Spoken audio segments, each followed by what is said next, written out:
On a quiet August night in 2023, first responders walked into a suburban Florida home, expecting a domestic disturbance.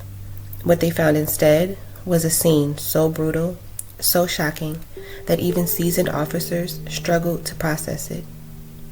A mother and father, beloved in their community, devoted to their adopted son, found, lifeless, side by side, their home soaked in blood. The suspect, their own son, a boy they had rescued from a life of abandonment and hardship. This is the story of Dima Tower, a case that exposes the fragile line between hope, trauma, and unimaginable violence. Dima Tower was adopted from Ukraine at the age of 14. His early years were marked by instability. His mother died when he was young, and he spent time in foster care before being adopted by Robbie and Jennifer Tower. To friends and neighbors, the couple was compassionate, gentle, giving. They wanted to give a child a stable home and a chance at a future. But the transition wasn't easy. Police were called to the home more than once for domestic disturbances. There were reports of pushing, shouting, emotional volatility. Yet, Robbie and Jennifer remained committed. They believed love would be enough. No one could have predicted what would come next. Late on August 31st, neighbors heard screams, sharp, panicked, desperate. A loud thud against the front door. Then, silence.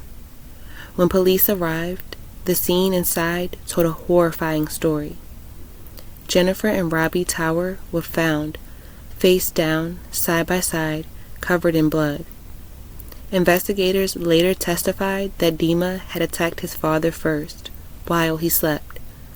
When Jennifer tried to run, she was forced back inside the house and stabbed repeatedly.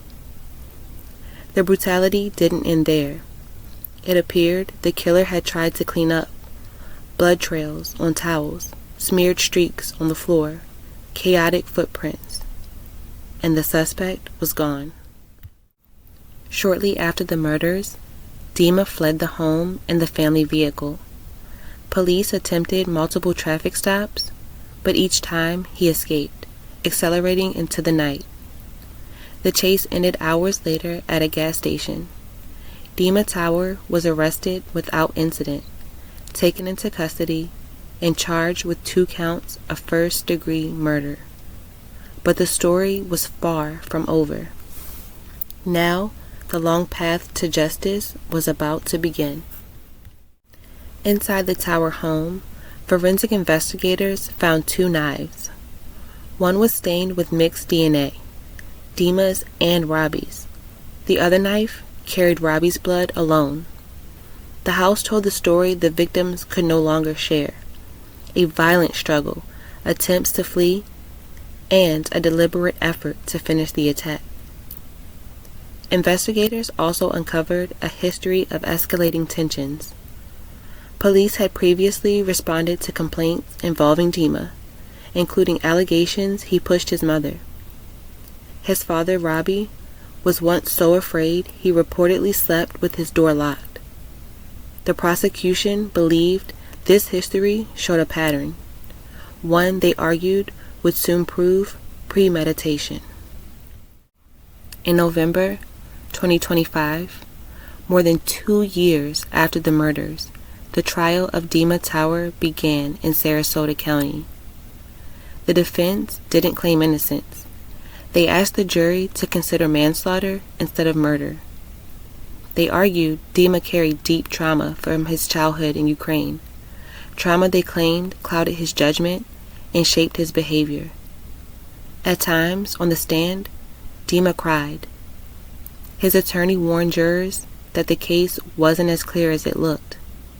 But the prosecution had its own argument, that this wasn't an uncontrolled outburst, it was a planned act.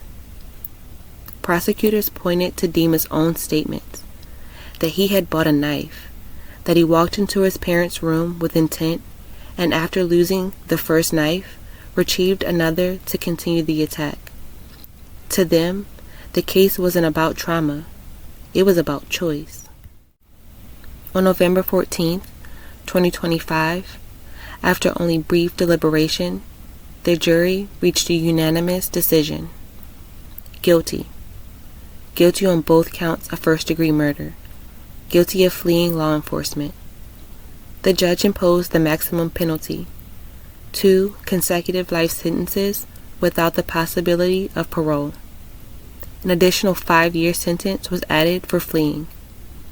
During sentencing, the judge described Tower as an evil spirit. When Dima attempted to address the court and place blame on his parents, the judge silenced him.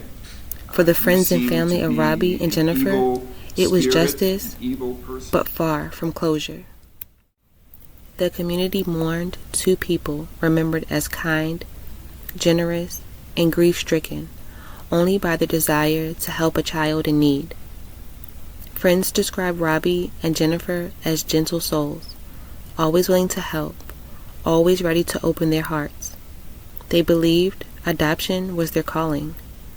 Their deaths left a hole that could never be filled. But with the verdict delivered, many hoped their spirits could finally rest. The case of Dima Tower forces us to confront difficult questions. Can love alone help deep wounds? How do we support adopted children with their traumatic pasts? And when the systems meant to protect them fail, who pays the ultimate price? For Robbie and Jennifer Tower, the price was everything. May their memories never be forgotten. All murders are tragic, but this case was that and beyond, because a couple ultimately died trying to save someone else's. May his conviction give their family peace and justice. If you've liked this story, please don't forget to like, comment, and subscribe. And as always, guys, stay safe.